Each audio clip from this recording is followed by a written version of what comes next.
Papa Dudut. Pamilyar ba kayo sa istorya ng mag-asawang Abraham at Sarah? Yun kasi ang pinaka-paborito kong Bible story. Bagaman marami rin namang magaganda, subalit yun po ang tumatak sa akin. Matagal na panahon nilang hiniling na biyayaan sila ng anak at ibinigay yon ng Diyos sa kanila sa katauhan ni Isaac. Bago ko po umpisahan ang paglalahad ng aking kwento, ay magpapakilala po muna ako. Tawagin niyo na lamang po ako sa pangalang Martin. 50 years old at taga 13 Martires, Cavite. Pareho kami ng asawa kong si Joanna na avid listener ng programa ninyong Barangay Love Stories. Sa kasalukuyan ay may maliit kaming grocery store sa palengke na nagsisilbi naming kabuhayan at pinagkakaabalahan. Banding po namin mag-asawa ang pakikinig sa inyo, Papa Dudut, at isa sa mga pinakagusto naming kwento ay yung tungkol sa pamilya. Mahigit 2 dekada po kaming kasal ng misis ko. Nagkakilala kami noon sa isang church service sa lugar namin. Lagi po kasi akong nagsisimba tuwing linggo at sakto pang nakatabi ko sa upuan si Joanna. Simula noon ay palagi na kaming nagkikita at nagtatabi sa upuan. Hanggang sa naglakas na kong kausapin siya. Kung tadhana man ang tawag doon ay masaya ko. Kasi pinagtagpo kami sa bahay ng Panginoon. Naging magkaibigan kami ni Joanna hanggang sa nahulog ako sa kanya, Papa Dudut. Akala ko pa nga ay wala akong tsansa sa kanya kasi nung una, sinabi niyang may nagugustuhan siyang iba. Nilihim ko yung nararamdaman ko sa kanya hanggang sa hindi ko na kinaya pa. Humingi po ako ng senyales sa Diyos. Kung dapat ko bang ipagtapat sa kanya ang feelings ko o itago na lamang yon habang buhay. Nung araw na yon ay hindi kami nagkita ni Joanna sa simbahan dahil sa ibang oras ako dumalo ng misa. Sinadya ko yon para makapagdasal ng taimtim, Papa Dudut. Paglabas ko ng simbahan ay nakatanggap ako ng text message mula kay Joanna at sinabi niyang hinintay niya ako sa simbahan sa parehong oras kung kailan kami nagsisimba. Hindi raw ako dumating kaya nag-alala siya. Doon ko na sinabi sa kanya na meron akong sasabihin kaya nagkita kami sa isang plaza. Hindi ko na po masyadong idedetalye yung nangyari kasi sa huli ay nagkaalaman kami ng nararamdaman sa isa't isa. Naging magkasintahan kami at makalipas nga ang ilang taon ay hiningi ko na nga po sa kanyang ang kanyang kamay upang maikasal kami, Papa Dudut.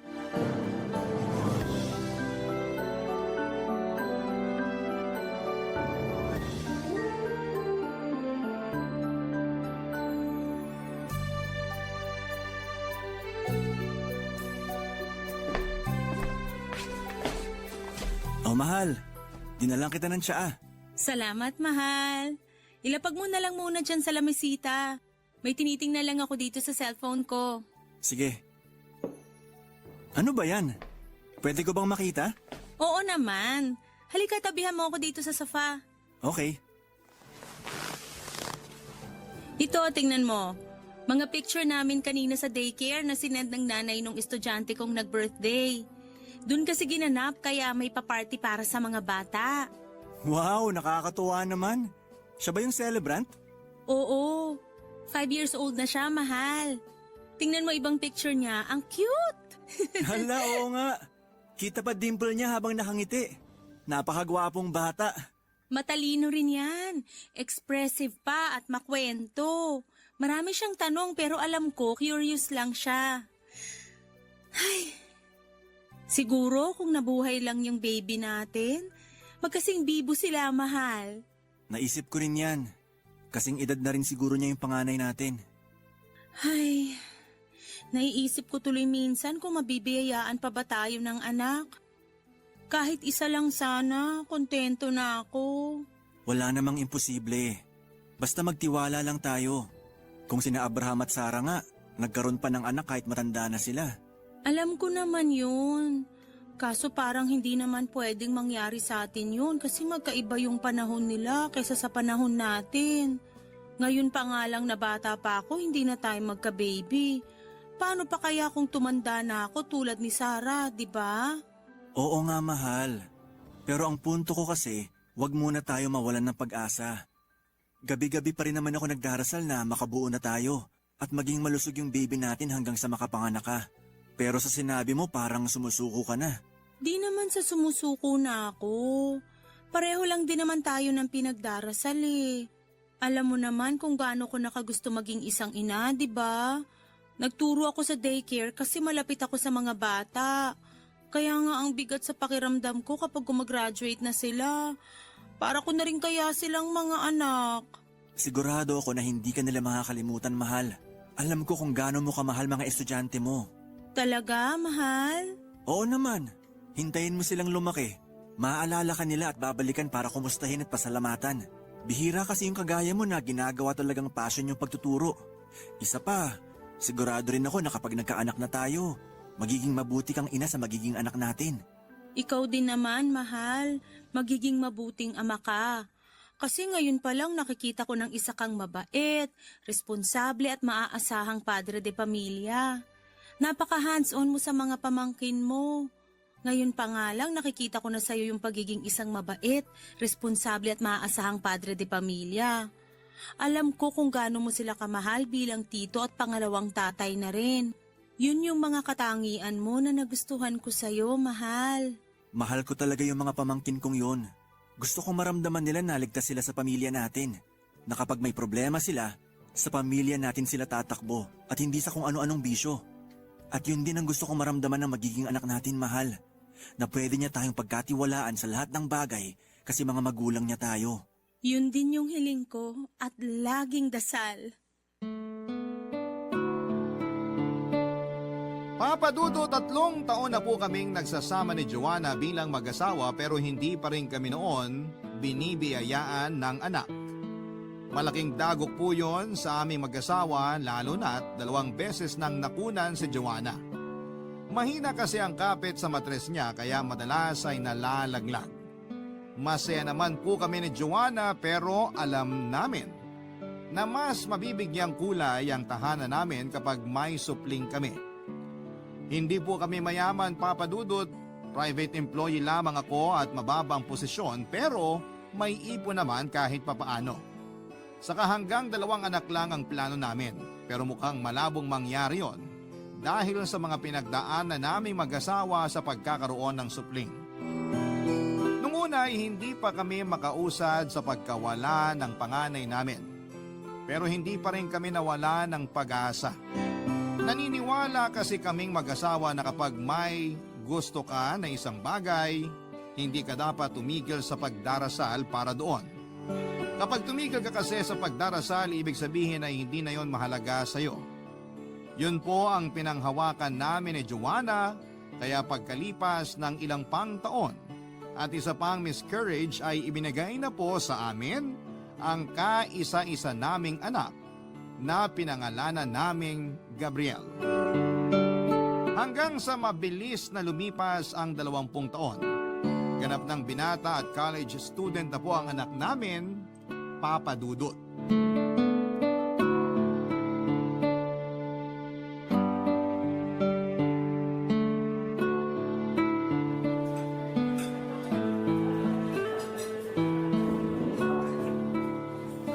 Ano po? Nagustuhan niyo po ba yung mga pagkain nila rito?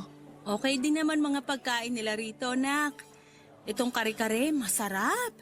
Ang crispy nitong bagnet toppings. Itong ensaladang talong, gusto ko rin yung timpla. Kahit yung Java rice nila rito, masarap din po, ma. Ikaw po pa. Mukhang natahimik na po kayo, ah. Ano pong masasabi niyo sa mga pagkain dito? Mas masarap pa rin luto ng mama mo, nak. Para sa akin, wala pa rin tatalo doon. Tingnan mo tong papa mo, nambola pa. Tama ka naman po ron, pa. Pero syempre, may iba pa rin po tayo na hindi niluluto ni mama. Kaya yun yung in-order natin dito. Pero parang gusto kong pag-aralang lutuin tong kare-kare nila. Kaso di naman kumakain nito papa mo. Sumasakit siya niya sa peanut butter. Pwede naman pong tayo na lang yung kumain, ma. Sa bagay, inggitin natin yung papa mo. Baka naman kalimutan mo nang lutuin yung mga paborito ko, mahal ha? Pwede ba naman yon? Siyempre di ko yun makakalimutan. Nagtampo naman agad si Papa. Maiba tayo, nak. Kumusta naman pag-aaral mo? Ayos lang naman po pa. Ganun pa rin. Anong ganun pa rin? Binubuli ka pa rin ba ng mga kaeskwela mo? Di pa ba sila tumitigil?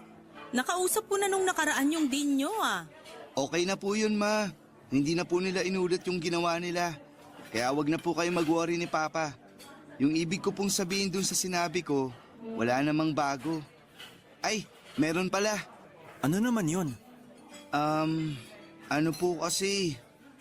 Ano ba yon, nak? Sabihin mo na sa amin ng papa mo. Alam mong hindi ka namin tinuruang maglihim sa amin ng mama mo. Alam ko naman po yun, Pa. Kaya nga po sasabihin ko na sa inyo ni Mama. Pero wag po kayong magagalit, ha? Bakit? May bagsak ka bang grades? Wala po, Pa. Mahal, wag mo nga munang pangunahan yung anak natin. Ay, nak, sabihin mo na kasi. Pinapakaba mo naman kami ng papa mo eh. Relax lang po kasi kayo, Ma. Yung totoo kasi, may nagugustuhan na po akong babae. Talaga, nak? Ay, tingnan mo nga naman, mahal. Binata na tong anak natin. Kaklase mo ba siya? Hindi po, Pa. Magkaiba kayo ng course? Hindi rin po, Ma. Ha? Eh ano, nak? Hindi na po siya nag-aaral kasi nagtatrabaho na po siya, Ma, Pa. Ano ka mo? Ibig sabihin, mas matanda siya sa'yo? Opo, pero 2 taon lang naman.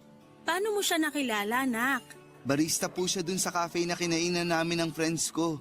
Siya po yung nag-serve sa amin. Tapos, ayun, nagkaroon ako ng chance na makausap siya. Mabait po siya at maganda rin. Gusto ko po sana siyang ligawan. Eh, wala naman siguro masama doon kung pareho kayo ng nararamdaman. Kaso, Nag-aaral ka pa, Gabriel. Di mo ba naisip na baka makasagabal yung pakikipagrelasyon mo sa pag-aaral mo? Hindi naman po, Pa. Kaya ko naman po pagsabayin. pero bakit hindi na siya nag-aaral? Graduate na ba siya kaya nagtatrabaho na siya? High school lang po tinapos niya, Ma. Kinailangan na niyang magtrabaho kasi binubuhay niya yung isa niyang anak sa pagkadalaga. Ano? May anak na siya? Opo, Pa. Nakita ko na nga po yung bata at close na agad kami. Hindi pwede. Mahal! Pa naman. Anong pa naman? Sabi ko hindi pwede. Hindi kami pumapayag ng mama mo na ligawan mo yung babaeng yon. Pero Pa, mabait naman siya. Ma, di ba sabi niyo wala namang masama kung liligawan ko siya? Wala nga, pero tama ang papa mo. Pag-aaral muna yung atupagin mo, hindi pagka-girlfriend. May tamang panahon para sa pakikipagrelasyon. May tamang oras nga po ba? O baka ayaw niyo lang talaga sa kanya kasi may anak na siya? Gabriel! Para kasing hinuhusgahan niyo na agad siya kahit di niyo pa siya nakikilala. Hindi na namin siya kailangan makilala. Sapat na yung narinig namin ng mama mo yung tungkol sa kanya. Hindi mo siya liligawan. Uunahin mo yung pag-aaral mo. Naiintindihan mo ba? Opo, Pa. Sige na. Tapusin na natin yung pagkain para makauwi na tayo. Pinalaki naming may takot sa Diyos ang aming anak, Papa Dudut. Sinanay namin siyang kasama tuwing nagsisimba. Masaya kami ni Joanna kasi nakikita naming masunuring anak si Gabriel. Magalang din siya at may respeto sa kapwa, mahinahon at mapagmahal. Para sa amin ang misis ko ay isang biyaya ang magkaroon ng anak na hindi sakit sa ulo o bastos sa mga magulang niya. Marami kasi akong naiinkwentro na kabataang walang modo. Kaya naman sinabi ko sa sarili ko na hindi ko palalakihin ng ganon ang magiging anak ko. Papadudot mahal na mahal namin si Gabriel kasi siya lamang ang kaisa-isa naming anak. Para sa amin ni Joanna ay siya yung sagot ng Diyos sa matagal na naming panalangin na magkaroon ng supling. Kaya sa abot ng makakaya ko ay nagsikap ako sa pagtatrabaho upang mabigyan ng magandang kinabukasan ng anak namin. Simula elementarya hanggang kolehiyo, nasa pribadong eskwelahan si Gabriel. Kahit na hindi kami mapera, ay binigyan namin siya ng komportableng buhay. Ang tanging hiling lang namin ay tapusin niya ang kanyang pag-aaral bago siya bumuo ng sarili niyang pamilya Papa Dudut. Barangay Love Stories. Barangay Love Stories.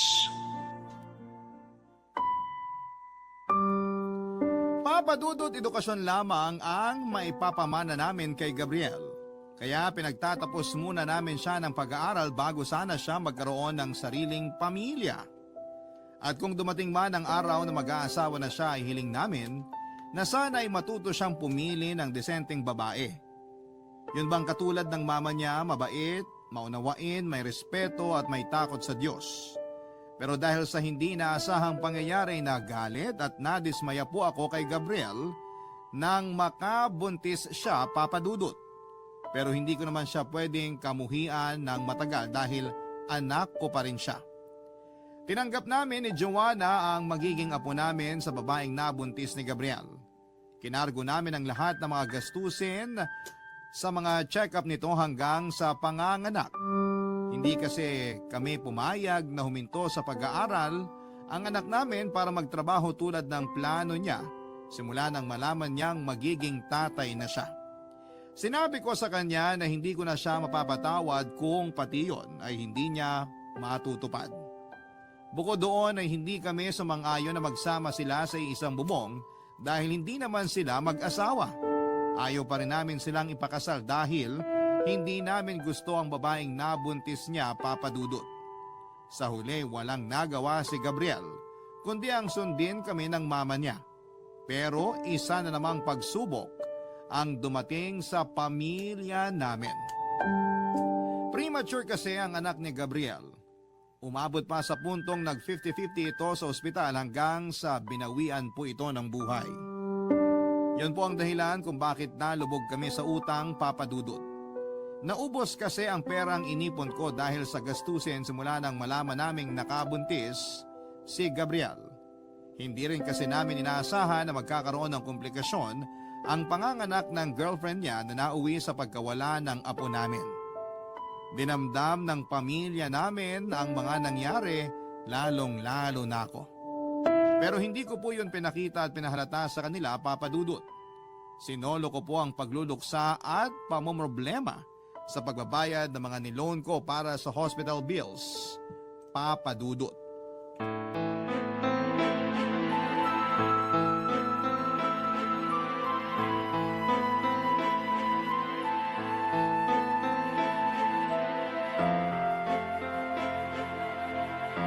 Bitiwan mo nga ako, Joanna. Kaya ko sarili ko. Ay, Martin! Ay, tutulungan kitang tumayo. Oh, dahan-dahan. Kaya ko na sabi sarili ko eh. Ma, ayos lang po ba kayo? Oo, nak. Ayos lang ako. Pa, bakit niyo naman po tinulak si Mama? Paano ko nasaktan siya? Sus! Di naman na paano mama mo. Tsaka masyado kasi siyang pakialamera. Ano bang pinagsasasabi mo? Hindi kita pinakikialaman. Tinutulungan kitang bumangon kasi kulang na... Tinutulungan daw. Eh sinabi ko naman sa'yo na kaya ko eh. Pa, bakit po ganyan kayo makipag-usap kay Mama? Wala namang mali ron ah. Alam mo kung ano yung mali? Yung masyado kang pabida. Hindi po ako pabida. Kayo po yun. Ano sinabi mo? Totoo naman po ah. Iinom-inom kayo tapos uwi kayo rito para manakit. Ba't sumusobra ka ng bata ka ah? Tatay mo ako, baka nakakalimutan mo. Anak, huwag ka nang sumagot sa papa mo. Lasing lang siya. Oy, Joanna. Hindi ako lasing ah. Tsaka wag mo ang ipagtanggol yung bastos na yan. Lumalaki ang ulo kasi lagi mo kinakampihan. Anak mo yung tinatawag mong bastos, Martin. Saka sa inaasal mong yan, sino sa inyo yung mas bastos? Eh di yung anak mo. Sa tingin niyo po ba karespeto kayo sa ginagawa niyo ngayon? Bakit? Nirespeto mo ba kami ng mama mo nung nakabuntis ka? Mas inuna mo pa yun kaysa sa pag-aaral mo. Oh, ano nangyari? Pinarusahan ka ng Diyos. Kinuha sa'yo yung anak mo kasi sinuway mo kami ng mama mo. Ay, ano ba yung pinagsasasabi mo sa anak mo, Martin? Tumahimik ka na nga. Bakit ako tatahimik? Eh matagal na ako nagtitimpi sa kanya. Kasalanan ng anak mo kung bakit namatay ang apo natin, Joanna. Hindi ko naman po kontrolado yung nangyari, saka masakit pa rin sa akin na nawala yung anak namin, Pa. Hindi sana mawawala yung anak mo kung hindi mo sinuway ang utos namin sa'yo ng mama mo. Pinagsabihan ka na namin na huwag ka muna makikipagrelasyon. Pero matigas ang ulo mo. Tapos magugulat na lang kami na nakabuntis ka? Ayos ka rin, no? Akala mo madali lang magpalaki ng anak. Wala ka pa namang nararating sa buhay. Kaya nga po sinabi ko sa inyo na magtatrabaho na ako. Pero gusto niyo na tapusin ko yung pag-aaral ko. Malamang. Anong trabaho yung papasukin mo? Sige nga. Wala ka namang alam sa pagbabanat ng buto. Martin! Sinabing tumahimik ka na! Isa ka pa. Kanina mo pa ako pinatatahimik ka. Namuro ka na. Pa, bakit niyo sinaktan si Mama?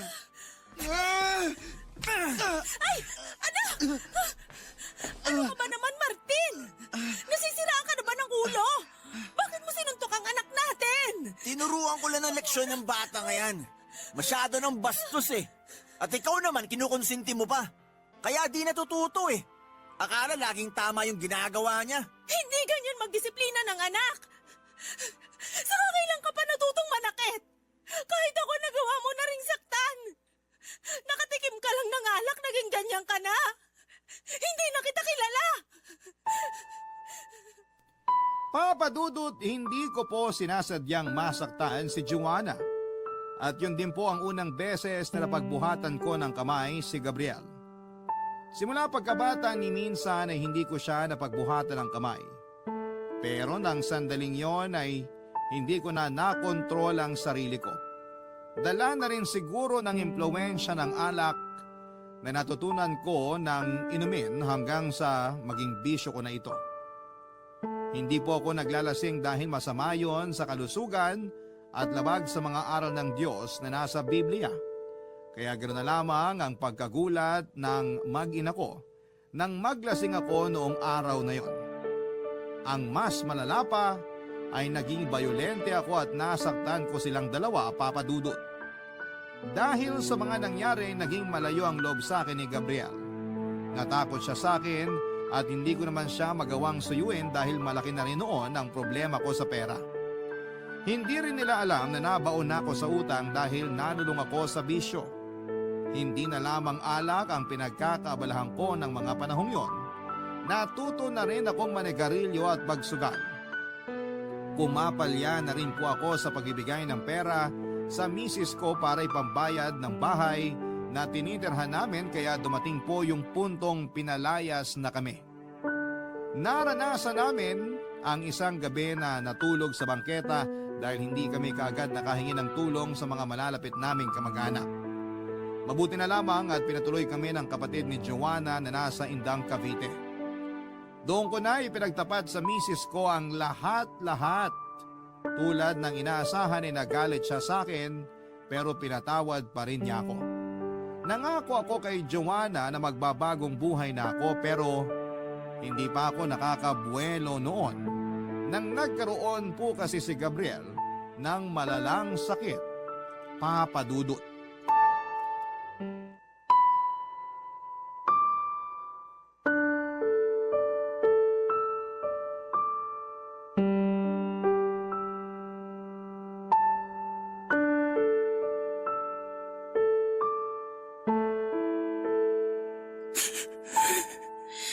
Mahal, kanina ka pa rito sa chapel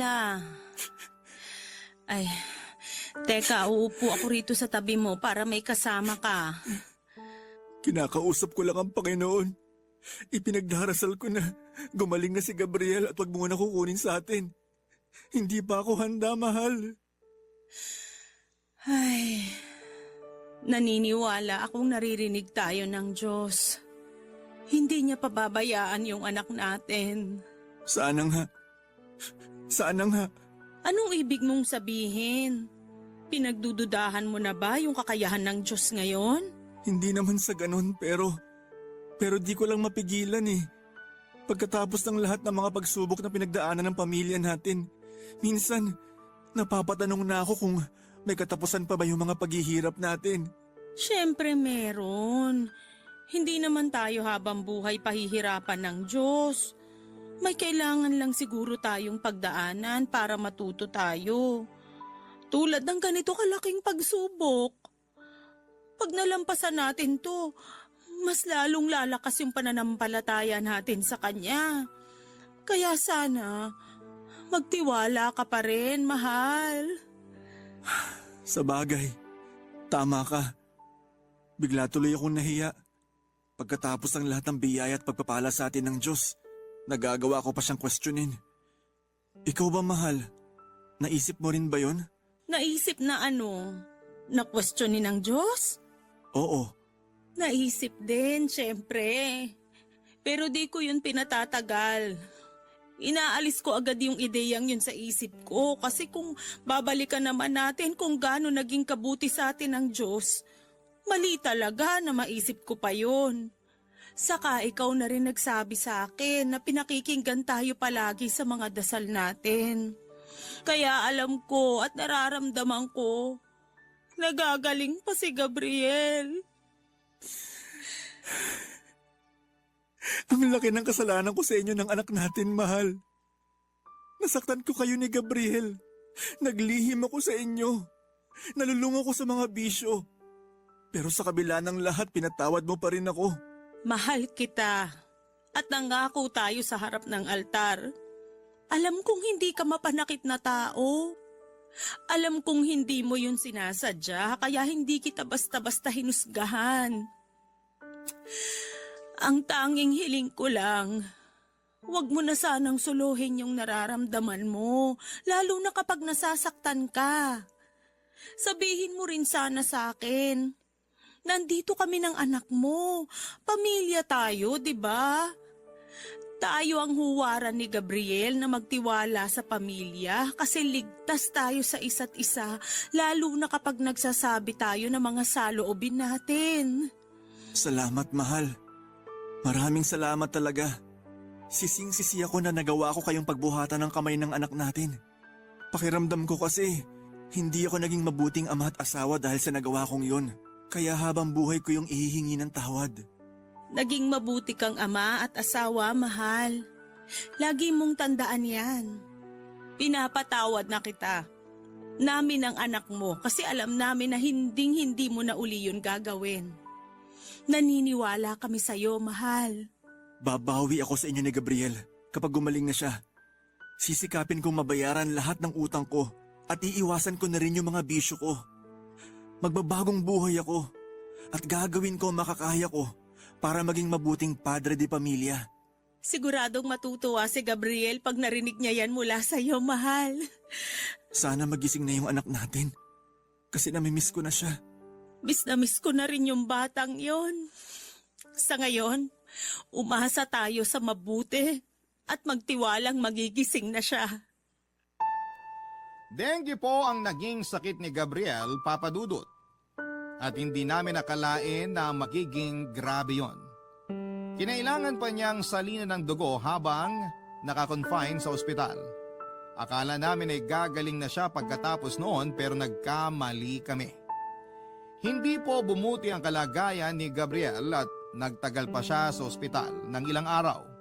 Kung kani-kanino kami lumapit para humingi ng tulong, mapapribadong sektor man o sa gobyerno para sa bills at mga gamot na kailangan ni Gabriel. Hindi rin kami napagod ni Joanna sa pagdarasal upang pagalingin ng Diyos si Gabriel. Pero sa huli nabigo kami, Papa Dudut. 5 araw pagkatapos makonfine ni Gabriel, ay na-cardiac arrest siya, Papa Dudut. Saksi po kami ng misis ko sa pag-revive sa anak namin noong tumigil ang pagtibok ng puso niya hanggang sa tuluyan na siyang binawian ng buhay. Kahit maingay sa paligid ng mga sandaling yon ay binalot pa rin ng nakakabinging katahimikan ng silid na kinakaroon na namin. Parang bigla na lamang noong huminto ang oras. Halos hindi na rin ako makagalaw sa kinakatayuan ko habang pinapanood si Joanna na umiiyak at yakap ang katawan ng anak namin na wala ng buhay. Hindi pa tuluyang rumihistro sa akin ang pangyayari, Papa Dudut. Hindi ko patanggap na kinuha na lamang ng ganon kabilis sa amin si Gabriel ng Panginoong Diyos, Papa Dudut. Barangay Love Stories. Barangay Love Stories. Papadudot ilang minuto pa ang lumipas bago ako nakakbang palapit sa lupaypay na katawan ng anak namin. Una ko pong hinawakan ang malamig niyang mga paa. Hinaplos ko po yon sa pagbabaka sakaling hindi pa siya totoong patay. Sunod kong pinisil noon ang binti niya, pati braso at kamay niya. Sinalat ko rin po ang pulso niya at doon ko nga nakumpirma na wala na kahit nakatiting na senyales na buhay pa siya, Papa Dudut. Wala na po si Gabriel. Wala na po ang kaisa-isa naming anak ni Joanna. Iyak po kami ng iyak ng misis ko at kapwa naming hindi matanggap na binawi sa amin kagad ang anak namin na matagal naming hiniling na dumating sa buhay namin. Dahil ba sa nagkasala kami sa Diyos, kaya niya kami noon pinarusahan ng ganon. Kasi kung oo, bakit naman sobrang bigat, Papa Dudut? Naging mabuti naman kaming tagapaglingkod pero hindi namin maintindihan kung bakit kinuha kaagad sa amin si Gabriel. Wala na kaming anak at napakasakit noon para sa amin. Hindi ko po matanggap na pagkatapos ng pagdarasal at pamamanata naming mag-asawa na pagkalooban kami ng supling ay mawawala rin po ito sa amin sa isang iglap. Durog na durog po ang puso namin, Papa Dudut. Dahil sa matinding lungkot ay halos gustuhin ko nang sundan sa kabilang buhay ang anak namin ng mga sandaling yon, Papa Dudut.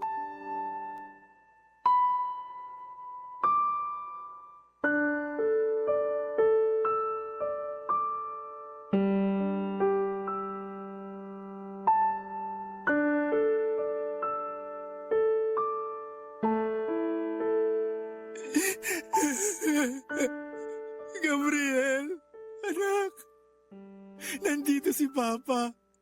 Nandito rin si Mama, pati mga pinsan mo, mga tito mo, mga tita. Nandito silang lahat para sa'yo. Ayaw mo na ba silang makita? Ayaw mo na ba silang makakwentuhan? May gusto sana akong sabihin sa'yo, pero paano ko gagawin yun kung nakahiga ka lang dyan? Gising na, anak. Kasi miss ka na namin. Gusto ko na naming mayakap ulit at marinig yung boses mo. Mahal, baka gusto mo munang umupo dun sa tabi. Kanina ka pa dyan sa harap ng anak natin. Hindi ka ba nagugutom? Hindi mo ba tatanungin si Gabriel kung di pa siya nagugutom? Kanina pa siya dyan nakahiga, mahal. Hindi siya... Mahal, tama na. Wala na si Gabriel. Wala na yung anak natin. Anong wala? Ayan siya, oh.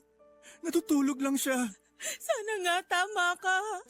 Sana nga natutulog lang siya kasi ang sakit-sakit at ang hirap tanggapin na hindi na siya magigising pa uli, mahal. Ano ba pinagsasabi mo dyan? Gigising pa si Gabriel kasi marami pa siyang pangarap na tutuparin. Di ba tama si Papa, nak? Magiging engineer ka pa, tapos pupunta ka pa sa ibang bansa. Gagawan mo pa kami ng mama mo ng bahay. Marami ka pang gustong gawin, kaya huwag ka munang umalis. Pwede ba yun, nak? Huwag mo muna kaming iwanan ng mama mo, kasi hindi pa namin kaya na wala ka. Kung naririnig tayo ng anak natin, hindi niya gugustuhin makita na nagkakaganito tayo dahil sa kanya. Pero mahirap kasing tanggapin na iniwan na niya tayo.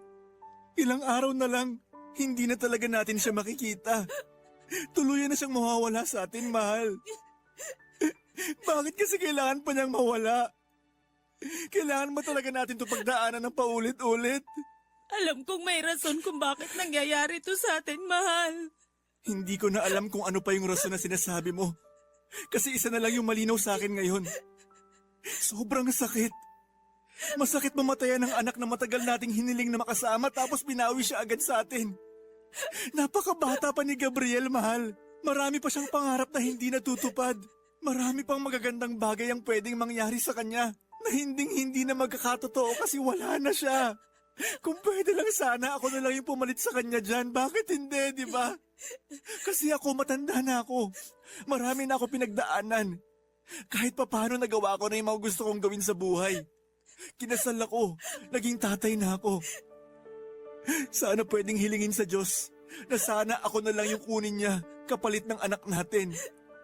Walang alinlangan kung ibibigay yung buhay ko. Mabuhay lang ng matagal si Gabriel. Mahal, huwag mo namang sabihin yan. Tiwala naman ako na kaya kang alagaan ng anak natin. Sakaling ako yung mawala. Pero ang hirap lang talaga tanggapin na siya pa yung nawala. Hindi ko yun matatanggap, mahal. Hindi ko kaya.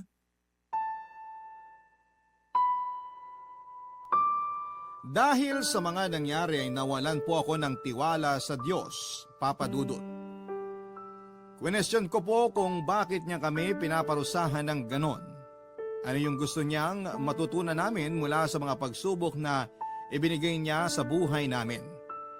Kailangan ba talaga na turuan niya kami ng mga bagay-bagay sa masakit na paraan? Simula burol hanggang mailibing si Gabriel ay wala akong ibang bukang bibig, kundi bakit niya kami pinabayaan? Bakit niya kami sinaktan? Hindi po makatarungan. Sa kabila ng lahat ay napagtanto ko rin na hindi hihinto ang ikot ng mundo kapag namatayan tayo. Babagal lang itong sandali pero pagkatapos ng libing ay mapipilitan kang harapin muli ang realidad ng buhay.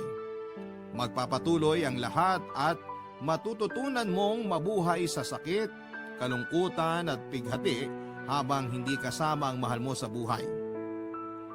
Yun po kasi ang eksaktong pinagdaanan namin ni Joanna. Pagkalipas ng ilang buwan ay unti-unti na kaming nakakaraos sa buhay. Umuusad ika nga dahil pareho na kaming may trabaho ni Joanna. Nakabalik siya sa pagiging daycare teacher na iniwan niya noong nagkaanak kami. Nakapagrenta ng sarili naming bahay sa 13 Martires at nabayaran ko ng paunti-unti ang mga loan ko. Pero sa kabila ng lahat ng yon ay masasabi ko pa rin mabigat, nakakapagod at may kulang pa rin sa buhay namin. Alam kasi naming nagluluksa pa rin kami sa pagkawala ng anak naming si Gabriel, Papa Dudut.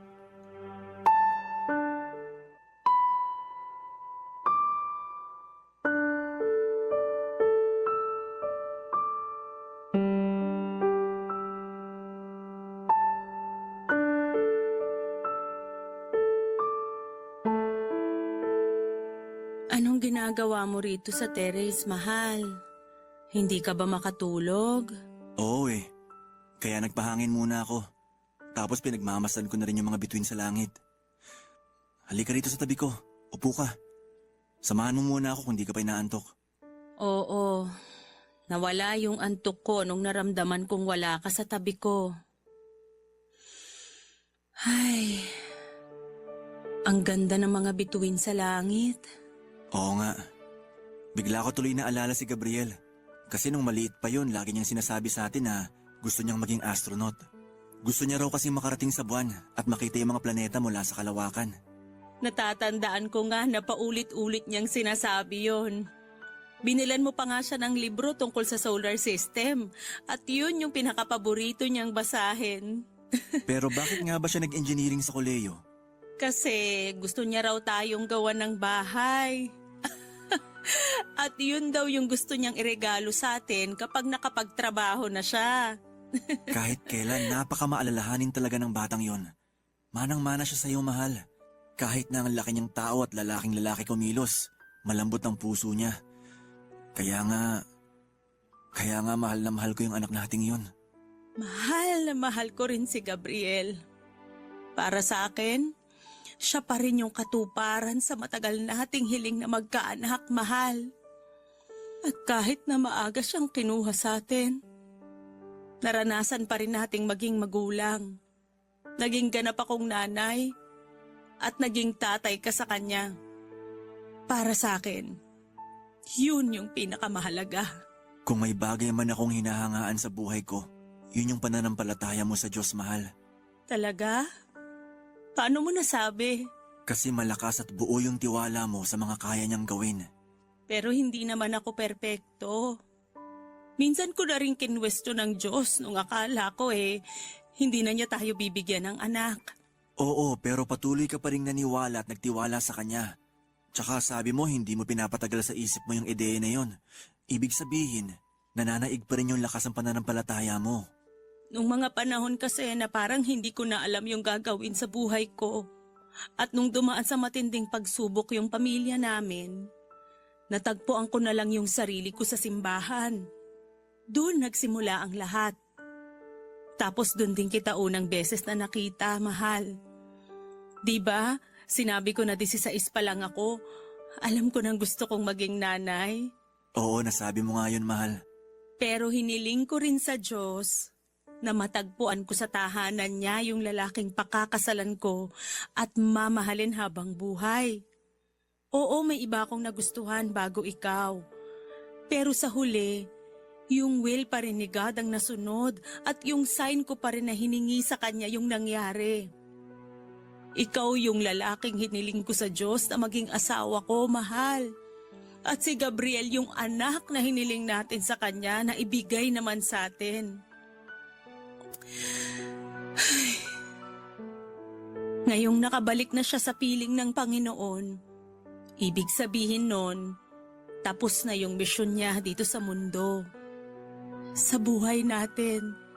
Kung nasaan man si Gabriel ngayon, sana lagi pa rin niya tayong gabayan at bantayan. Naniniwala ako na ginagawa na yun ng anak natin ngayon. Napakabait ng batang yun. Pinalaki natin siyang mabuting tao. Sana hindi tayo makalimutan ng anak natin, mahal. Kasi lagi siyang nandito sa puso natin. Naniniwala ako na darating yung araw na magkikita-kita ulit tayo. Magkakasama ulit tayong pamilya. At kahit kailan, hinding-hindi na tayo magkakahiwalay pa.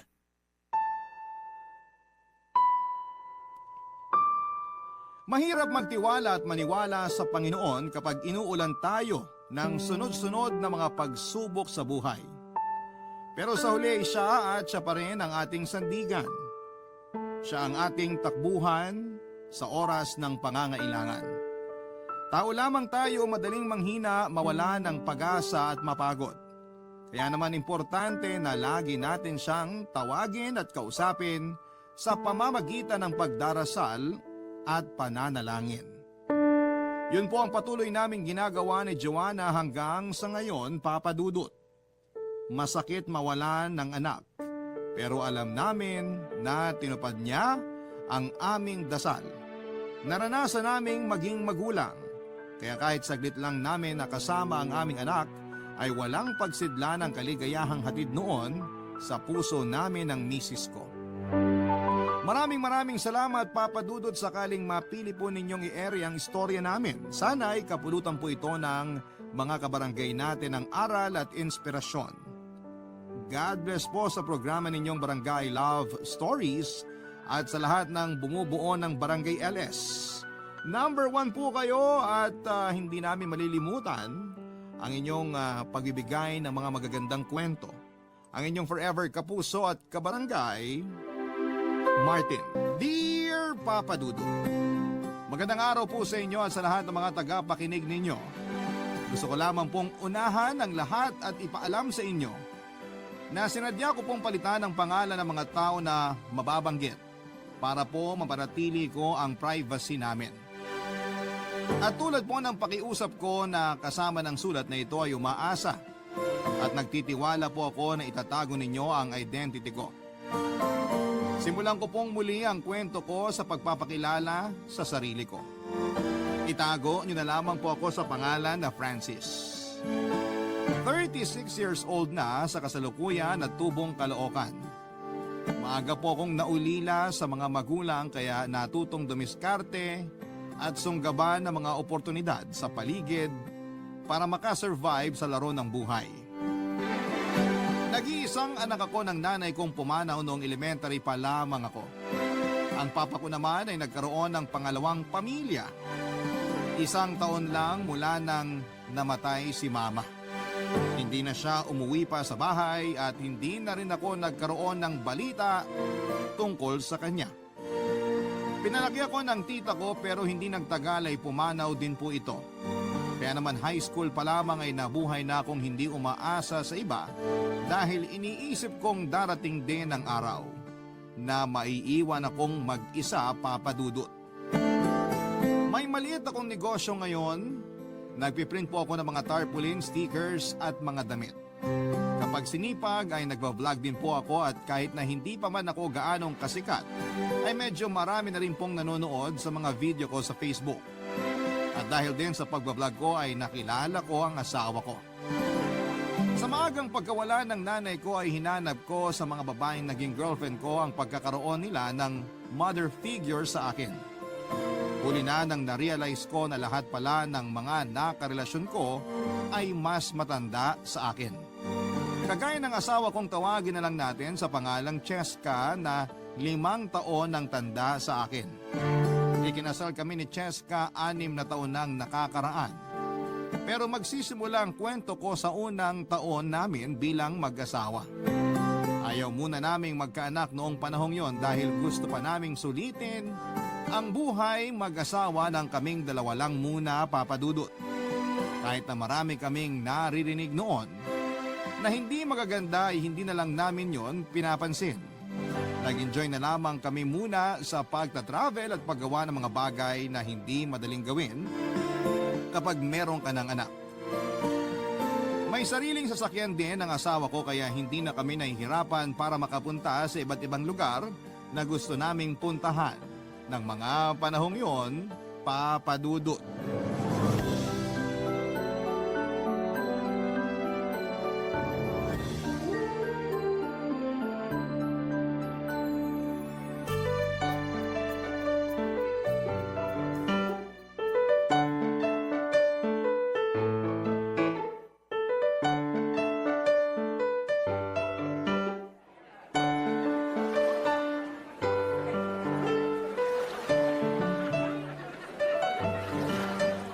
Okay na ba yung camera, Han? Oo, Han. Pero gusto ko lang muna ipaalam sa'yo na ang ganda ng videographer mo, ha? O siya, 3, 2, 1, action! Hello guys! Welcome back sa vlog ko. Day 3 na namin ngayon ng maganda kong asawa.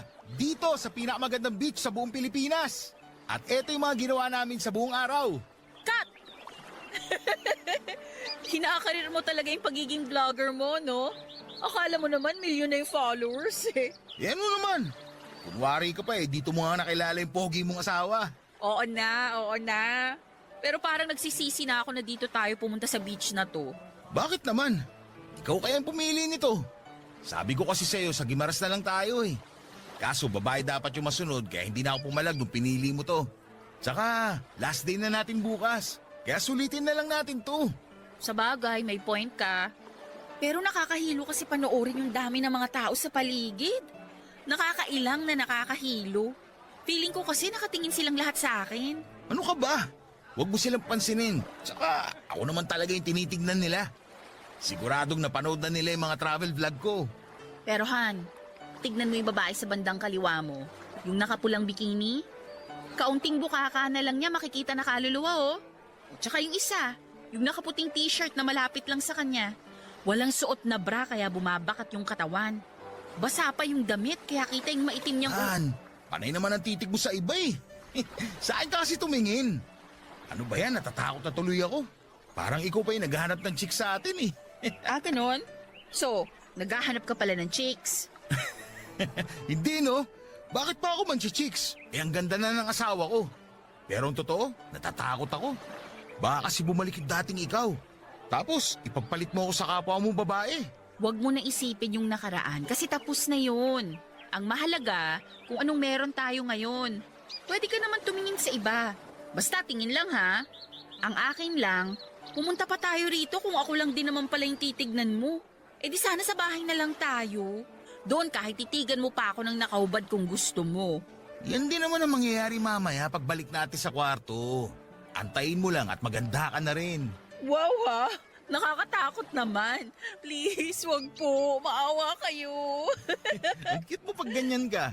Kung sino pa yung mas matanda, yun pa yung mas isip bata eh. Teka, ano nga ulit yung pangarap mong gawin natin kapag nagta-travel tayo? Pangarap ko? Hello, pangarap mo yun. Pangarap mo kaya na may mangyari sa atin sa iba't ibang parte ng Pilipinas? Babalik na rin mo pa ako, ikaw tong panay kalabit pag nasa kwarto tayo. Ako ba?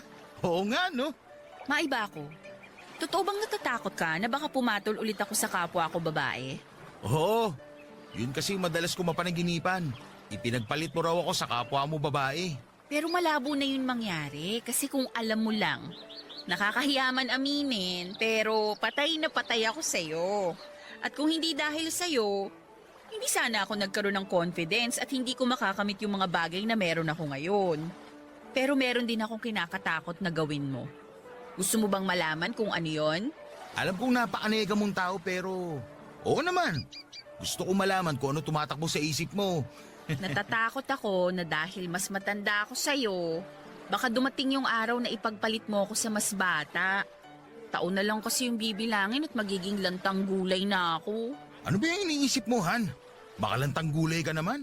Magkakasakit ka ba na maluba para maging lantang gulay ka?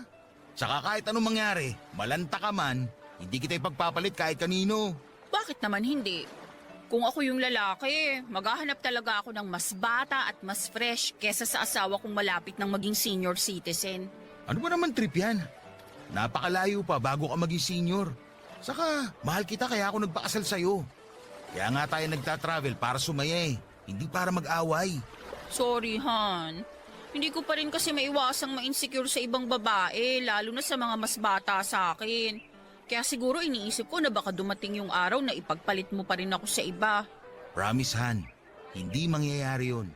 Sabihin mo nga na mahal mo ko. Mahal kita. Mahal din kita. Papadudot madalas ganon si Cheska. Palagi siyang nag-iisip ng mga negatibong bagay na minsan ay nagiging dahilan ng pagiging malungkutin niya. Pero ginagawa ko naman ang lahat ng makakaya ko bilang asawa para pasayahin siya, Papadudot. Hindi lang kasi insecurity ang problema ni Cheska. Marami pa siyang mga bagay na dinaramdam, lalo na noong bago pa lamang kaming magkakilala. Masyado siyang negatibong mag-isip at palaging depressed. Lagi rin siyang nag-a-assume na pinag-iisipan siya ng masama ng ibang tao, lalo na ng mga lalaki. Isa rin siguro yon sa mga rason kung bakit babae ang nakarelasyon niya bago naging kami. Hindi ko rin naman siya masisisi dahil naging biktima siya noon ng sexual assault. Yun din ang naging dahilan ng mental health problems niya. At ng pagiging man-hater niya, Papadudot. Isa rin yon sa mga dahilan kung bakit hindi pa namin napagdidesisyonan na magkaroon ng anak ng mga panahon na yon. Sinasabi kasi ni Cheska na hindi pa raw siya handang mag-alaga ng bata dahil sa mental health issues niya. At nire-respeto ko naman ang lahat ng yon. Nagbago lang siya noong nakilala niya ako. Ginawa ko ang lahat para patunayan sa kanya na hindi lahat ng lalaki ay magkakapareho. At naging matagumpay naman ako sa bagay na yon hanggang sa kinasal na nga kami.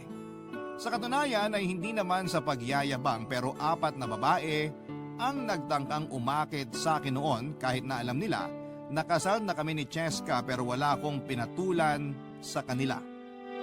Papadudot kapag may bagay na makakapagpasaya kay Cheska, maliit man o malaki, ay ginagawa ko ang makakaya ko para maibigay yon sa kanya. Ganon ko siya kamahal, Papadudot. Hanggang sa dumating yung araw na may nahanap na siyang pwede niyang gawing personal assistant sa trabaho niya. Manager kasi sa isang kumpanya ang asawa ko at marami siyang kailangang asikasuhin. May mga papeles din siya na kailangang basahin at kadalasan nakakalimutan niya ang mga yon. Kaya nang makita ko kung gaano siya kasaya sa pagkakaroon ng katuwang sa trabaho, ay pinakita ko ang buong suporta ko sa kanya, Papadudot.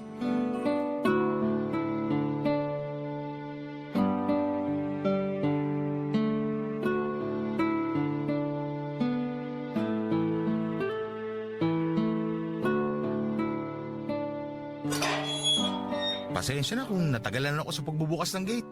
May ginagawa lang kasi ako sa loob. May bisita ka pala. Sana sinabi mo para makapaganda ako ng masarap na merienda. Okay lang, Han. Si Shai pala, bago kong personal assistant. Shai, si Francis, asawa ko. Hello, Shai. Hello din po, sir. Napapanood ko po yung mga vlog nyo. Nakasubaybay din ako sa mga social media accounts nyo. Fan nyo po ako. Talaga? Nakakatuwa naman. Welcome dito sa amin. Tara, pasok na tayo. Pasok siya, huwag kang mahiya. Salamat, ma'am. Pero wala talaga akong hiya. Ganun ba? Ang ganda pala ng bahay nyo, no?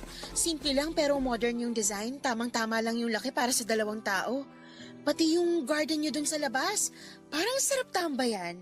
Maliit lang tong bahay namin. Pero may guest room kami dito. Ikaw talaga, Han? Sa garden lang naman kami tatambay ni Shai. Hindi mo na kailangan banggitin yung tungkol sa guest room. Ma'am, saglit lang po.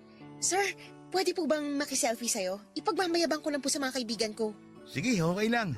Saka, Francis na lang itawag mo sa akin. Huwag mo na akong tawaging sir. Tara, selfie na tayo.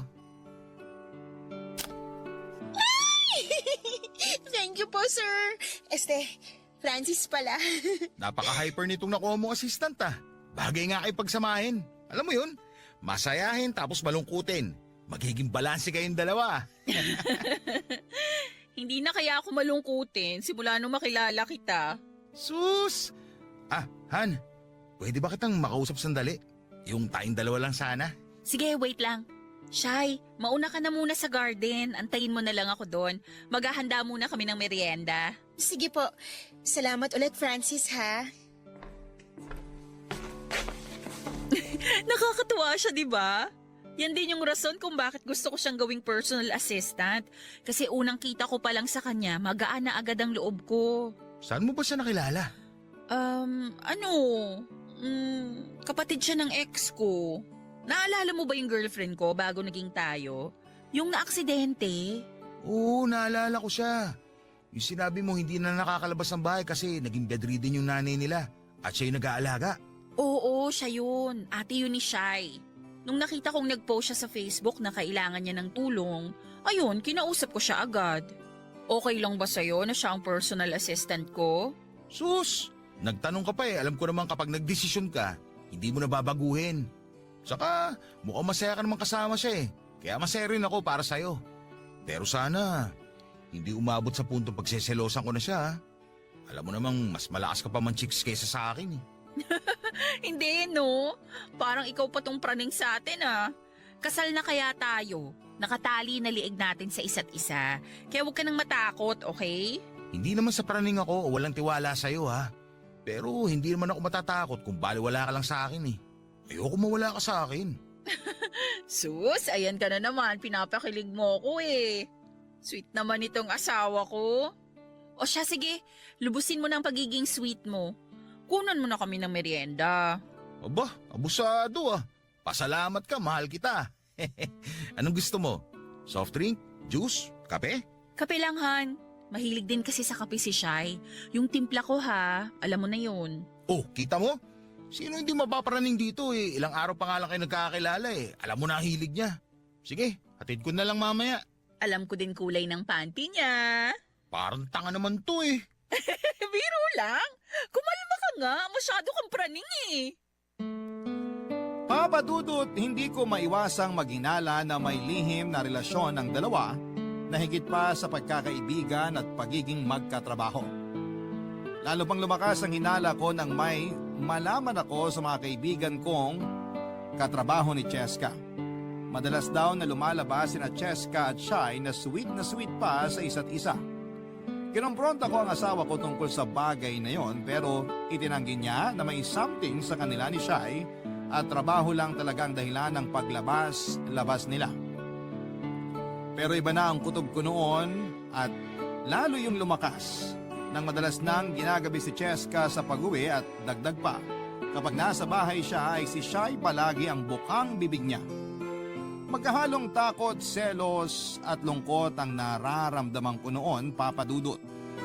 Alam kong hindi ako perpektong asawa pero ginagawa ko naman ang lahat na makakaya ko para hindi mag-isip ng masama sa akin si Cheska.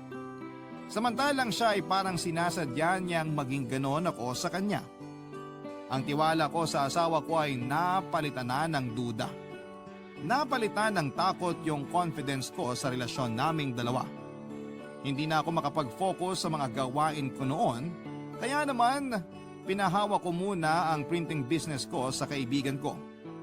Naging madalang na rin ang pag-upload ko ng videos sa social media.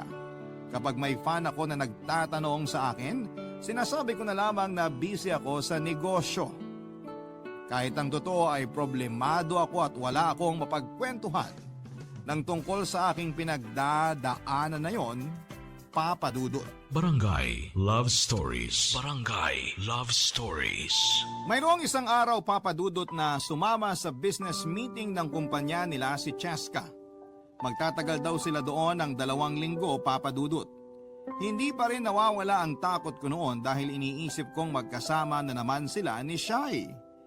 Pero imbes na magmukmok ay sinamantala ko na lamang ang pagkakataon para maglinis at mag-ayos ng mga sirang gamit sa bahay habang nagbablog. Marami akong na-accomplish, Papa Dudut, kabilang ng pag-aayos ng tumutulong lababo, mahinang pressure ng mga gripo at pagpapalit ng mga bumbilyang mahina na ang ilaw. Buong linggo akong ganon at nang matapos ko na ang lahat ng mga gawain, ay doon ko naisipang magpahinga, Papa Dudut. Uminom ako para mag-relax. Dahil sa pinaghalong pagod at kalasingan ay nakatulog ako buong umaga kinabukasan. Hapon na nang maisipan kong bumangon at buksan ang cellphone ko. Doon na bumungad sa akin ang mga text and missed call galing kay Cheska. Pagbuksan ko raw si Shai na nasa labas daw ng bahay dahil may kukuning mga papeles. Oras na ang lumipas bago ko nabasa ang mga message ni Cheska mula sa huling text niya. Saka may mag-aalas 5 na rin ang hapon noon. Kaya inisip ko na umuwi na si Shai sa pagkainip. Naglinis na ako ng katawan noon at nakanood ng videos sa Facebook nang marinig ko ang sigaw mula sa labas. Medyo mahina lamang yon pero nang binuksan ko ang bintana at sinilip ang gate ay nagulat ako nang makitang nasa labas pa pala si Shai kahit na bumubuhos na rin noon ang ulan, Papa Dudut.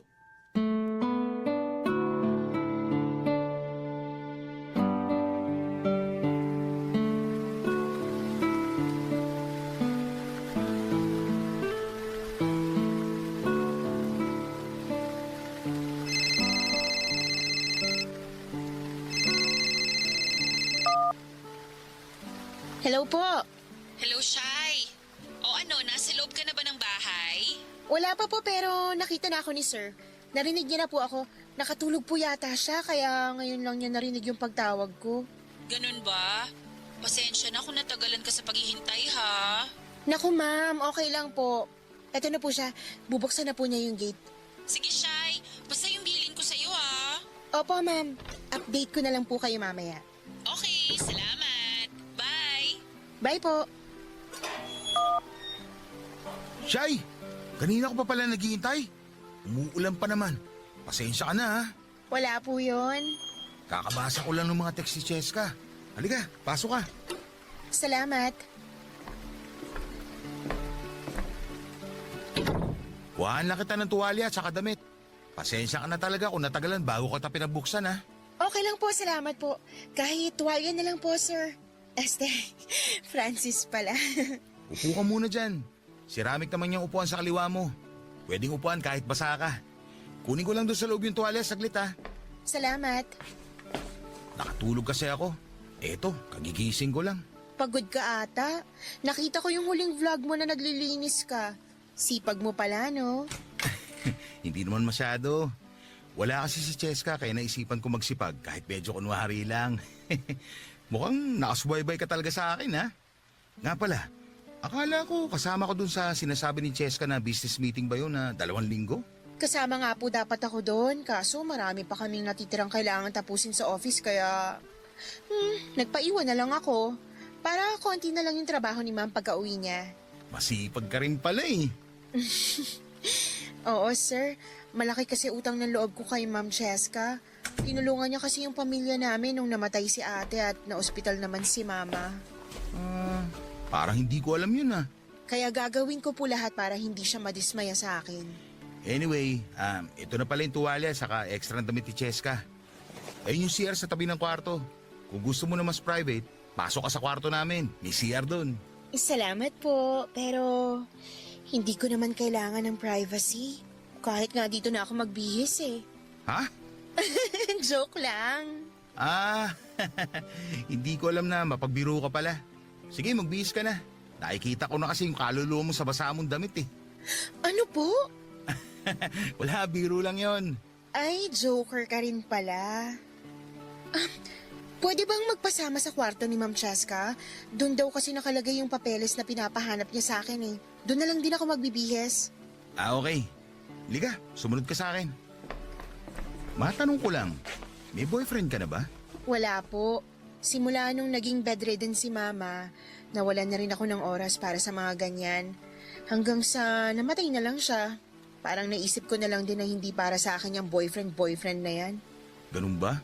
Sorry sa nangyari sa mama mo. Ito nga pala yung kwarto namin. Pasok ka na lang sa loob. Ayun yung CR. Dito lang ako sa labas ng kwarto. Tawagin mo lang ako kung may kailangan ka pa. Ay, hindi mo ako sasamahan sa loob? Ha? Bakit naman kita sasamahan? Kaya mo na yan. Ibig ko kasing sabihin, baka may mawalang gamit dito sa loob ng kwarto nyo. Ayoko namang mapagbintangan kaya mas mabuting kasama kita sa loob. Akala ko naman kung ano na. Sige, samahan na kita.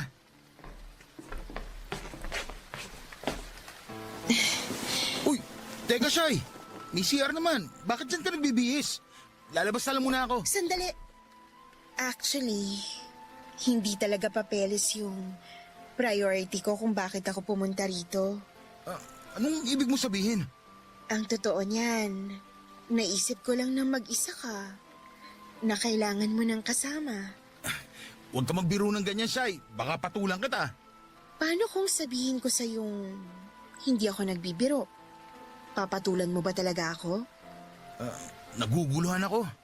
Akala ko kayo ni Cheskay may relasyon. Kung meron man o wala, ang mahalaga ay yung sa atin ngayon. Kung alam mo lang, matagal na kita gusto.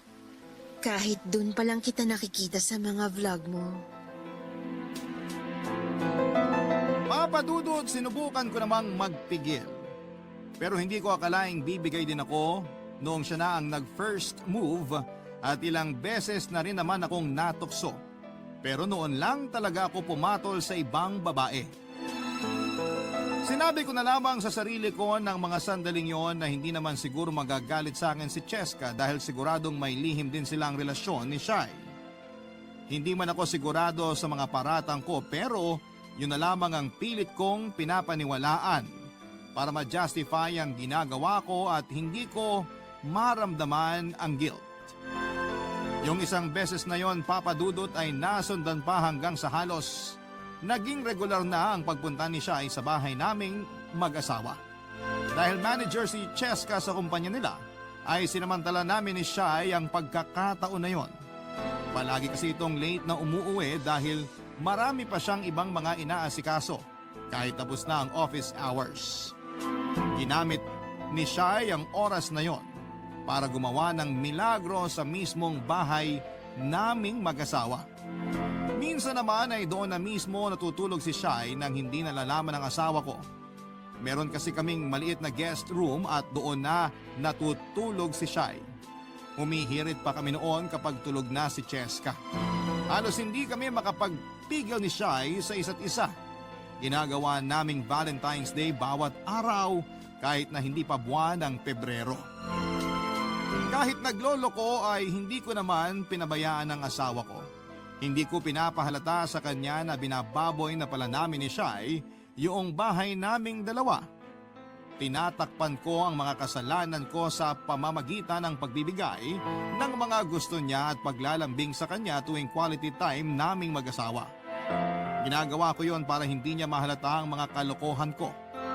Pero sabi nga ng iba, saan ka man mapunta ay babalik at babalik ka pa rin sa iyong pinanggalingan. At yun nga ang nangyari sa akin, Papa Dudut. May isang araw nga na inimbitahan ako ni Cheska na sumama sa celebration ng kumpanya nila sa isang beach resort. Maganda raw kasi ang performance nila at ayaw ko sanang sumama nung una pero noong malaman kong sasama din si Shay ay pumayag ako, Papa Dudut.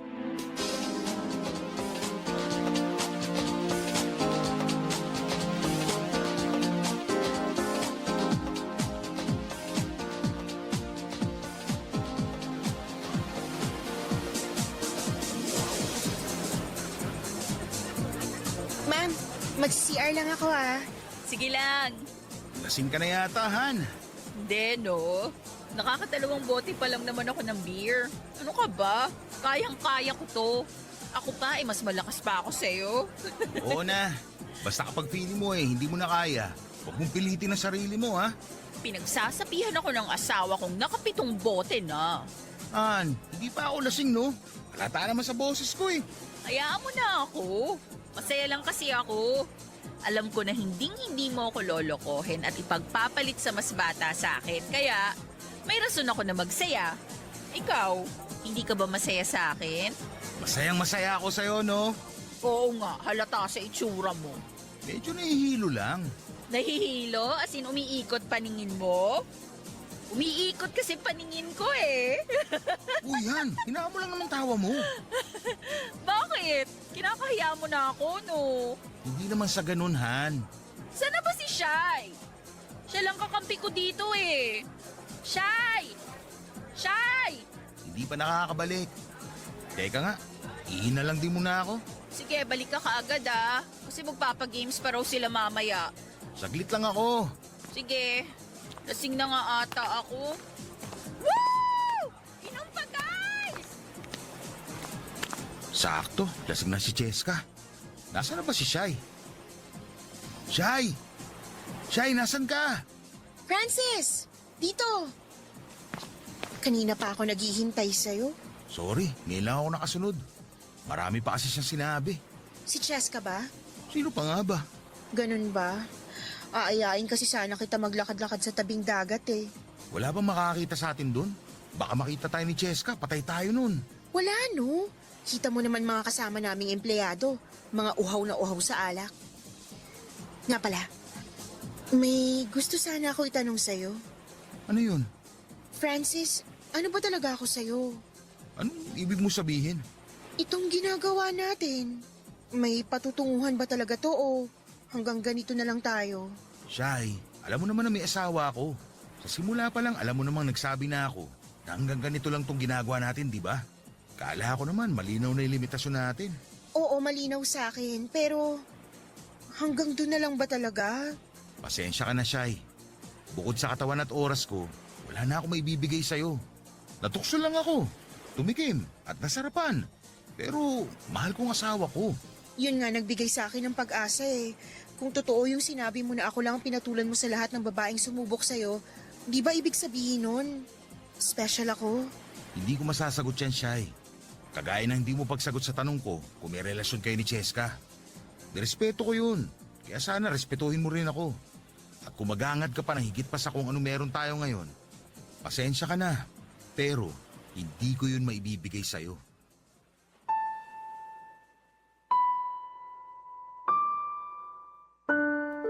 Papa Dudut, hindi ko akalaing may marirealize ako ng gabing yon. Pagbalik ko sa inuman ay narinig kong pinagmamalaki ako ng asawa ko sa mga katrabaho niya. Alam ko na mahiyain si Cheska pero napakasarap palang marinig mula sa kanya kung gaano siya ka-proud sa akin. Pero hindi ko rin maiwasang mag-guilty kapag naiisip kong hindi totoo yung mga pinapaniwalaan niya. Sa kabila ng nararamdaman kong guilt noon, ay may nangyari pa rin sa amin ni Shai ng gabing yon. Dala na rin siguro ng epekto ng alak na nainom ko. Naunang makatulog si Cheska kaya nagkaroon ako ng pagkakataon na puntahan si Shai sa kwarto niya. Hindi ko alam, pero dahil na rin siguro sa kalasingan, kaya nag-iba ang galaw noon ni Shai. Mas naging wild siya at mas gusto niya na sinasaktan ko siya habang ginagawa namin yon. Pero dahil hindi ko gusto yon ay nadismaya siya sa akin, Papa Dudut. Sa kabila ng saya na nararamdaman ko ng katawan ko habang ginagawa namin yun ni Shai, mabigat naman ang dibdib ko dahil sa kabilang banda ay nakukonsensya din po ako. Kung iisipin ko lang noon ay masasabi ko na wala naman talagang relasyon sina Cheska at Shai kagaya ng hinala ko. Siguro ipinipilit ko lamang ang sarili ko na paniwalaan yon para may dahilan ako na magloko. Nang gabing yon ay na-realize ko na ayaw kong mawala si Cheska sa akin. Ayaw ko na rin gumawa ng mga bagay na ikakasira ng relasyon namin. Kaya napagpasyahan ko na yun na ang huling beses. na may mangyayari sa amin ni Shai. Papa Dudut. Barangay Love Stories. Barangay Love Stories.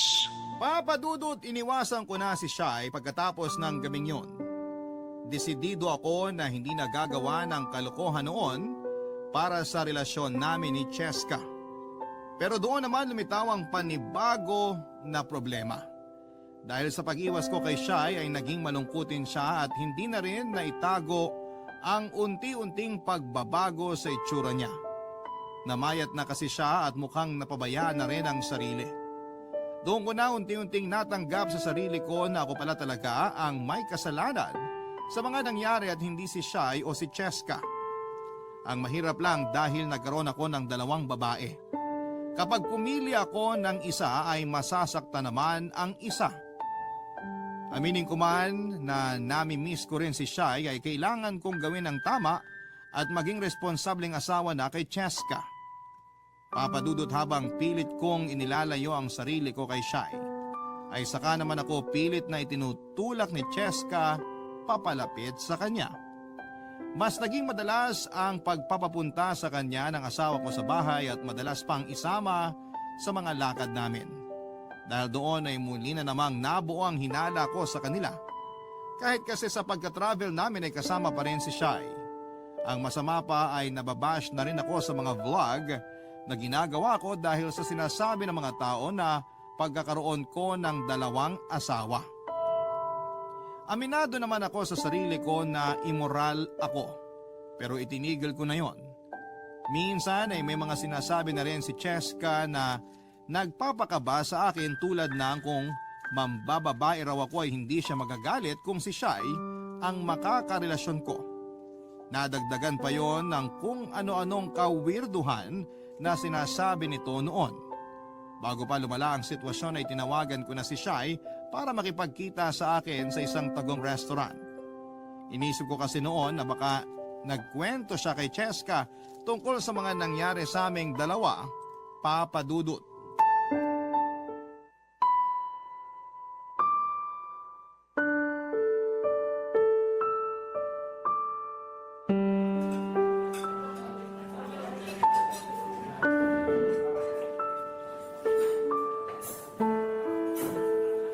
Kumusta?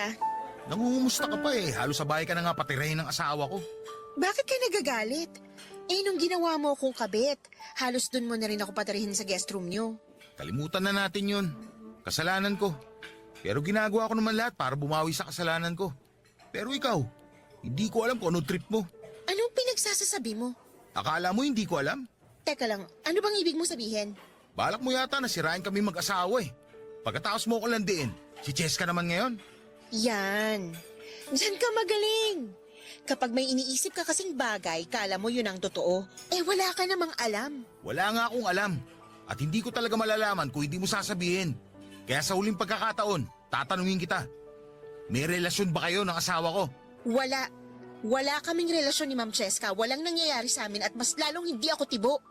Kaya kung sino man nagsabi sa'yo ng mga bagay na yan, please lang, huwag mong paniwalaan. Sigurado ka? At bakit ko naman lolokohin sarili ko?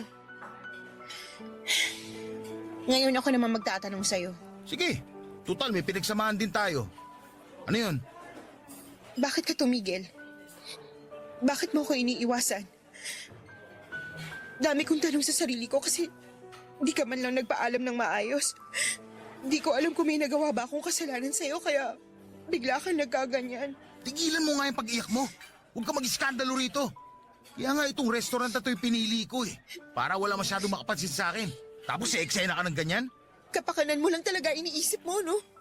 Bait mo naman sa sarili mo. Nung gabing nasa celebration tayo ng kumpanya nyo, doon ko na-realize kung gaano ko kaswerte sa asawa ko. Doon ko nakita kung gaano siya ka-proud sa akin. Kasi pinagyabang niya pa ako sa mga katrabaho niya. Doon ko naramdaman kung gaano siya ka-importante sa akin. At sa kabila ng mga nangyari, babalik rin pala ako sa kanya. Kung yun talaga ang dahilan, naiintindihan ko. Pinatulan kita, hindi dahil sa special ka sa akin, kundi para gumanti kay Cheska. Akala ko kasi may relasyon kayong 2. Pero ngayon sigurado na ako na wala talaga. Wala nang dahilan para ipagpatuloy ko yun. Alam mo, bagay nga kayo ng asawa mo. Pareho kayong weirdo. Alam kong mali ako at kagagawan ko yung mga nangyari. Pero ayoko nang dagdagan pa yung kasalanan ko. Kaya habang maaga pa, itinigil ko na. Pero alam mo kung tutusin, dapat nga kitang pasalamatan. Kasi kung hindi dahil sa'yo, hindi ko marirealize na mahalaga sa akin ang asawa ko. Hindi ko pala kaya na mawala siya sa akin. Ganyan din naman gustong mangyari ni Ma'am Cheska kaya inutusan niya akong akitin ka. Ano? Anong pinagsasabi mo? Wala yun. Ano ka ba? Kalimutan mo na lang yung mga sinabi ko. Anong kalimutan na sinabi mo na nga. Kaya pala sa simula pa lang binararamdaman na ako kakaiba sa inyo. Sabihin mo sa akin lahat. Huwag ka magsinungaling. Huminahon ka nga. Akala ko ba ayaw mo gumawa ng eksena dito? Walang kasalanan si Ma'am Cheska. Inutusan niya akong akitin ka pero sinabi ko sa kanya na hindi ka pumayag. Hindi niya alam yung mga nangyari sa atin. Kagustuhan ko yun at hindi yun dahil inutusan niya lang ako. Sa tingin mo maniniwala pa ako sa'yo? Ginamit niyo pa ako sa kalokohan niyo. Francis, sorry. Papa Dudut, naggalit ako ng sobra sa mga nalaman kong yon. Akala ko noon ay ako na ang pinakamasamang lalaki sa buong mundo dahil sa nagawa ko pero biktima lang din pala ko. Sinetap ako ng sarili kong asawa. At kung ano man ang rason niya ay hindi ko na inalam pa. Sinubukan pa noon ni Shai na magpaliwanag pero hindi ko na yon pinakinggan. Pagkarating ko sa bahay ay nag-impake agad ako ng mga damit at umalis. Blinak ko si Cheska sa mga social media account ko at nakituloy muna sa kaibigan ko na nakatira, hindi kalayuan sa bahay namin. Siya yung kaibigan ko na pinagkakatiwalaan ko noon sa printing shop business ko. Papadudod, hindi pala maganda sa pakiramdam yung niloko. Sobrang bigat pala sa dibdib. Nagtataka man pero nirespeto na lamang ng kaibigan ko ang pagsarili ko sa problema ko at hindi pagkukwento. Binata pa ang kaibigan kong yon kaya walang naging problema ang pagtuloy ko sa kanya. Dahil doon ay nagkaroon pa ako ng mas maraming oras para makapag-isip-isip. Pero kahit pigain ko ang utak ko ay wala akong maisip na dahilan para gawin sa akin yon ni Cheska. May pagkakataon nga noon na gusto ko na lamang siyang tanungin ng harapan. Sa totoo lang din kasi ay nami-miss ko na rin siya ng panahong yon. Pero mas nangibabaw ang pride ko. Naisip ko na ako yung biktima kaya bakit nga ba naman ako ang unang gagawa ng hakbang para muli kaming magkausap. Isang linggo rin akong nanatili sa bahay ng kaibigan ko hanggang sa dumating yung araw na si Cheska na mismo ang sumubok na makipag-usap sa akin. Nalaman niya siguro na doon ako pansamantalang nakatira dahil nakita niya sa mga vlog ko. Sinunduan niya ako at pinauwi sa bahay namin para pag-usapan ang problema, Papa Dudut.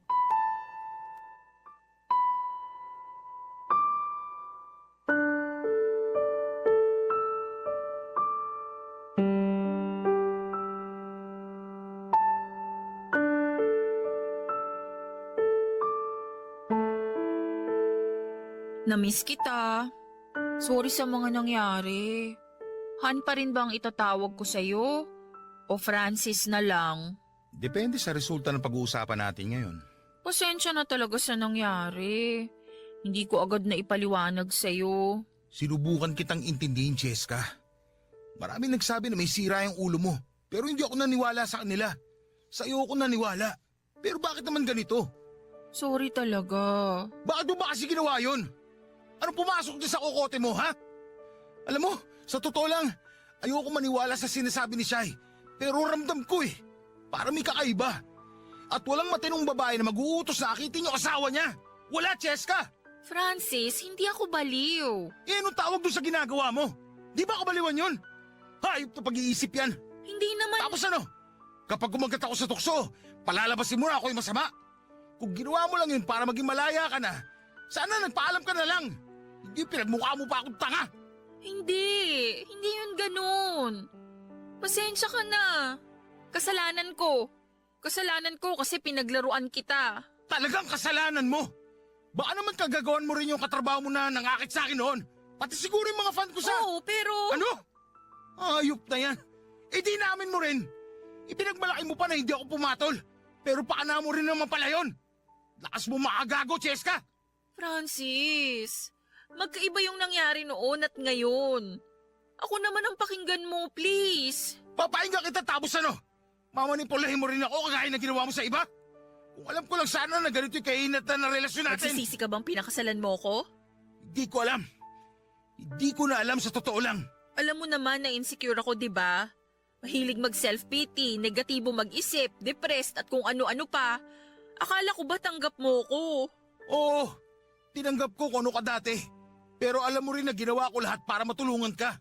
Para bumuti ka. Sorry, Han. Sorry. Ginawa ko lang naman yun para i-test yung loyalty mo. Pero tuwing nagkukwento sila kung paano mo sila hinindian, mas lalo akong nahuhulog sa'yo. At sa tingin mo nakakatuwa yon? Pero si Shai, iba siya. Inutusan ko siyang akitin ka kasi akala ko kakagat ka. At nung sinabi niya sa akin na hindi ka pumayag, magkahalong lungkot at saya yung naramdaman ko. Masaya ako na humindi ka, pero nalungkot din ako sa parehong rason. Ha? Anong ibig mo sabihin? Francis, gusto kong maging bahagi ng buhay natin si Shai. Gusto ko siyang kasama. Gusto ko siya. Pero hindi pwede kasi kasal ako sa'yo at pareho pa kaming babae. Ano bang klase pag-iisip meron ka? Anong pantasya yan? Yes ka naman.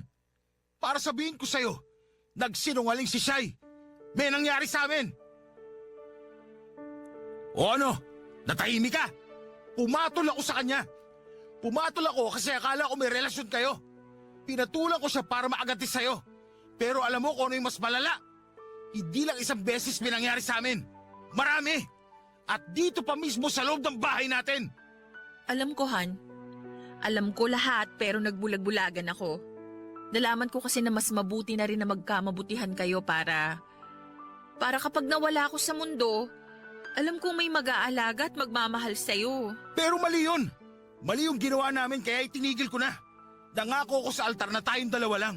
Saka anong pinagsasabi mong mawala sa mundo? Masyado ka talagang negatibo mag-isip. 5 taon lang agwat ang edad natin. Sabay tayong tatanda. Kaya pwede ba tumigil ka na sa aga ganyan mo? Hindi mo kasi naiintindihan eh. Hindi talaga. Kasi alam mo kung ano yung pagkakaintindi ko? Na gusto mong matupad yung pantasya mo na maging tatlo tayo sa relasyon to. Ano yun? Tatsulok? Francis! May sakit ako sa puso. Papadudot kumalma ako nang marinig ko yon mula kay Cheska. Sinabi niya sa akin na may mild heart enlargement daw siya o hindi normal ang laki ng puso niya. Ang sabi ng doktor sa amin noong sinamahan ko siyang magpa-check up. Nalaman ko na hindi lang yon dahil sa lifestyle niya na laging nagpupuyat kundi pati na rin sa mga kinakain niya. Pwede pa raw yung lumala kung hindi niya aalagaan ang sarili niya. Hindi naman ganong kalala ang sakit na yon pero nilamon ng pagiging negatibo si Cheska. Kaya naisipan niyang gumawa ng mga bagay na halos sumira sa aming dalawa para lamang masiguradong masaya pa rin ako kahit nawala na siya. Dahil nga sa mga nalaman ko ay parang bulang nawala ang galit at hinanakit ko sa kanya. Kung sinabi niya lang sana yon ng mas maaga ay hindi na sana ako pumatol pa kay Shai. Pero hindi ko maitatanggi na natakot ako noong nalaman kong nagugustuhan niya rin si Shai. Pero naniwala ako sa sinabi niyang wala naman silang relasyon. Papadudot tulad ng nabanggit ko kanina, 6 na taon na kaming kasal ni Cheska. Maganda na rin ang lifestyle naming dalawa. Regular kaming nagpupunta sa gym para mag-exercise at patuloy pa rin sa pagbablog. Si Shai naman ay nanatili pa rin bilang personal assistant ni Cheska pero pinutol na talaga namin ang ugnayan namin sa isa't isa. Yun ay kahit may mga gustong mangyari si Cheska sa amin na bahagi ng mga pantasya niya. Sa totoo lang ay nandidiri ako sa ideya na yon. Ayokong maging hugis at sulok ang puso namin at desidido akong bumawi sa lahat ng mga pagkakamali ko sa asawa ko. Hanggang dito na lamang po, Papadudot, ang kwento na ibabahagi ko. Sana po ay may natutunan kayo at sana'y alagaan nyo ang mga mahal ninyo sa buhay.